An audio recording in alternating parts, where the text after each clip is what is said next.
avec Maude Boulanger! Maude Boulanger!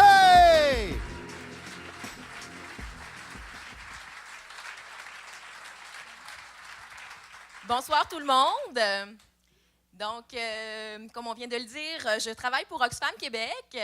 Oxfam Québec est une organisation de coopération internationale qui travaille avec des alliés à travers le monde. Et notre objectif principal, en fait, est de s'attaquer aux causes des injustices et de la pauvreté.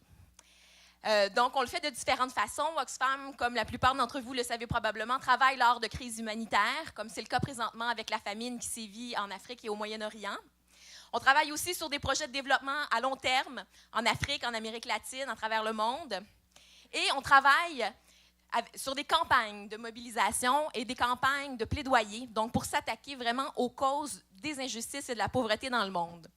Donc, si je suis ici aujourd'hui pour représenter Oxfam Québec, c'est parce que nous croyons en fait que la lutte aux paradis fiscaux est essentielle dans la lutte contre les inégalités économiques extrêmes. La question des inégalités extrêmes est une question qui préoccupe Oxfam depuis un certain temps. Quand on a lancé notre premier rapport sur la question en janvier 2014, lors du Forum économique mondial de Davos, on a révélé que 85 individus, possédaient autant de richesses que la moitié la plus pauvre de la planète. À Davos cette année, 3 ans plus tard, il a fallu qu'on révise ces chiffres-là. On en est maintenant arrivé à 8 individus qui possèdent autant que la moitié de la planète. Je voudrais m'arrêter un petit peu sur cette donnée-là. On entend souvent des données chocs et tout ça, mais on ne prend pas tellement le temps de bien saisir l'ampleur de la chose. Donc, 8 personnes qui possèdent autant que 3,6 milliards d'individus. 8 personnes, c'est un chiffre quand même assez concret à saisir, à comprendre. 8 personnes, c'est peut-être 2-3 tables ici. 8 personnes, c'est environ le nombre d'intervenants qui vont venir vous faire une présentation ce soir. 8 personnes, c'est une équipe sportive. 8 personnes, c'est une soirée, c'est un souper entre amis, c'est une soirée autour d'un feu de camp. 8 personnes, on fait même des minivans pour loger 8 personnes. Hein? C'est pas peu dire, c'est très, très peu. À l'inverse, 3,6 milliards, c'est un concept un petit peu plus abstrait à comprendre. Puis peut-être pour faciliter ici la compréhension, c'est environ 100 fois la population du Canada. Donc, 100 Canada, 100 fois la population du Canada versus 8 personnes. Il y a beaucoup de choses qui sont 8, mais en fait, je ne pense pas, il me semble, que 8 devrait être le nombre de personnes qui possèdent tellement de richesses qu'ils n'auraient pas assez d'une vie entière pour dépenser cet argent-là. Donc, cette situation-là est difficile à qualifier. Elle est alarmante, elle est indécente, elle est complètement ridicule. On nage en plein ridicule ici. Et au-delà de ces chiffres-là, ce qui est important pour nous, pour Oxfam, en fait, c'est l'impact humain qui se cache derrière ça. Ce n'est pas tant à la richesse qu'on en veut, en fait. On ne dénonce pas tant le fait que des gens possèdent des milliards de dollars, quoique c'est complètement absurde, mais c'est le fait que pendant qu'une minorité accumule une si grande quantité de richesses, il y a 1 personne sur 10 qui survit avec 2 $ par jour. Pendant ce temps-là, pendant que les gens accumulent des richesses, il y a 126 millions de jeunes qui sont incapables de lire une phrase complète. Il y a, dans certains pays, des jeunes femmes qui ont plus de chances de mourir en donnant naissance à leur enfant que de terminer leurs études. Donc, c'est cette aberration-là qu'on dénonce avec notre campagne sur les inégalités économiques extrêmes. Donc, on dit que cette situation-là est inacceptable, et elle est d'autant plus inacceptable que cette concentration de la richesse-là va de pair avec un pouvoir disproportionné sur les choix politiques et économiques qui sont pris à travers le monde, des choix qui ont un impact sur la majorité d'entre nous, mais qui sont créés au bénéfice d'une minorité uniquement. Mais c'est important aussi de dire qu'on croit que cette situation-là n'est pas une fatalité.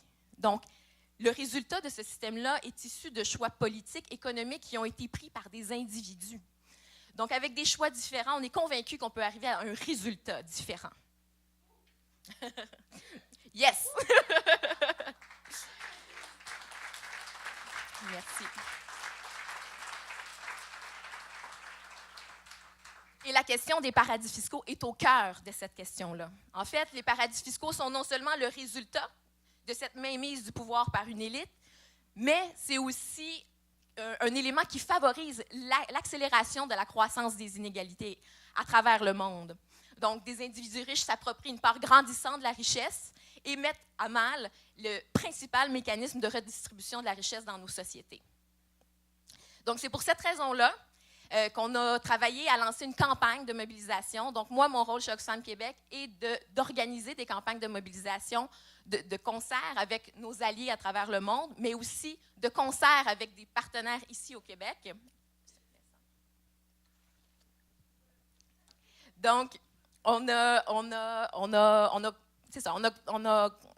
collaboré avec le collectif Échec aux paradis fiscaux, avec Alain Deneau, qui est ici présent aussi ce soir, à la création de la campagne à la recherche des milliards perdus, qu'on a lancée il y a un petit peu moins d'un an maintenant. Et je dois vous dire que c'est assez impressionnant tout ce qu'on peut accomplir en un an de mobilisation. En tout cas, moi, ça m'a grandement impressionnée.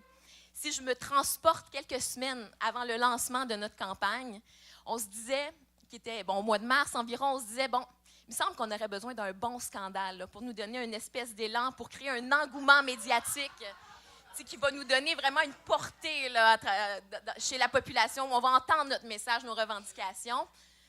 Et on a été particulièrement heureux d'apprendre quelques jours avant le lancement de la campagne, l'arrivée prochaine, et ce scandale-là, les Panama Papers, qui sont sortis le 3 avril dernier et qui nous ont permis d'avoir une portée beaucoup plus grande auprès de la population et qui ont permis de lancer en grand cette année de mobilisation-là.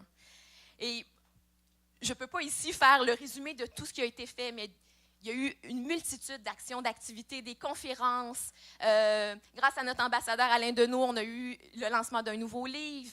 Il y a eu le Forum social mondial, comme on l'a mentionné précédemment, où des acteurs se sont réunis pour vraiment parler de ces enjeux-là. Il y a eu une actualité complètement bouillonnante. On parle des Panama Papers, mais il y a eu d'autres scandales dont on a entendu au courant de l'année. Ça a été une année de mobilisation d'un nombre important d'alliés, des gens qui ont décidé de parler d'une voix commune avec nous autour de la question des paradis fiscaux. Ça a été des rencontres avec des décideurs politiques. Et je dois dire que j'ai été particulièrement impressionnée de la réceptivité du public, de l'indignation aussi que le public avait face à la question des paradis fiscaux. Puis, c'était très clair que le public était prêt à s'engager avec nous pour cette cause-là. Et pour moi, ça a été une année exceptionnelle à ce niveau-là.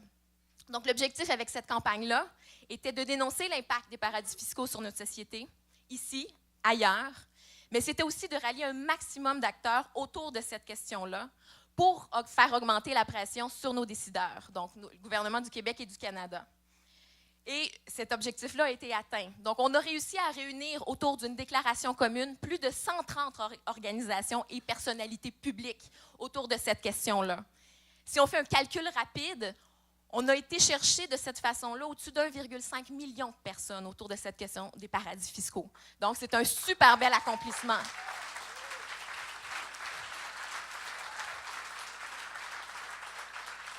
On a aussi fait signer une pétition qui roule à l'échelle internationale, où on a fait une remise au gouvernement du Québec et du Canada, donc de 25 000 noms. La pétition continue de rouler. Il va y avoir une autre remise qui va se faire à l'échelle globale, donc où toutes les actions entreprises par nos partenaires à l'échelle de la planète, on va remettre nos résultats de façon commune. Il y a eu aussi une consultation où plus de 2500 personnes se sont exprimées par rapport à ce qu'ils désireraient qu'on fasse avec cet argent-là qui est perdu dans les paradis fiscaux.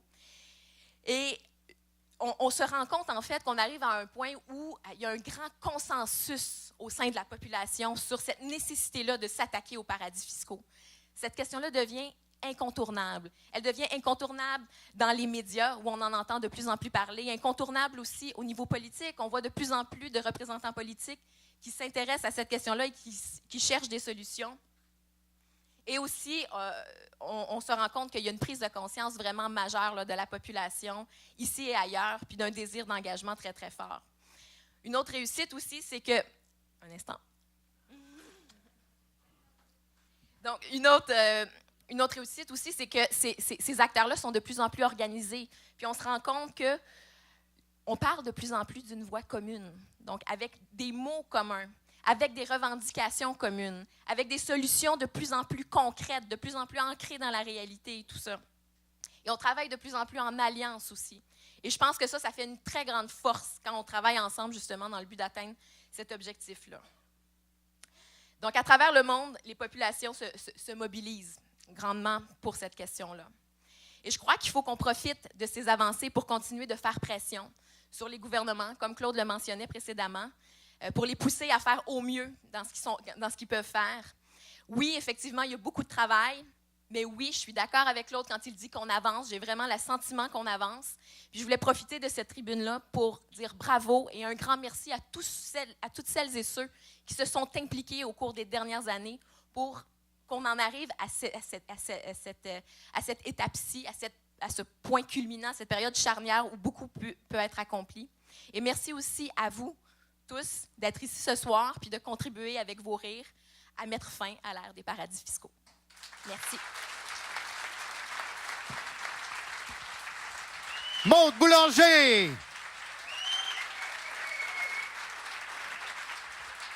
Et elle fait bien de le mentionner en sortant d'ici ce soir. Vous devenez tous et toutes des acteurs de changement.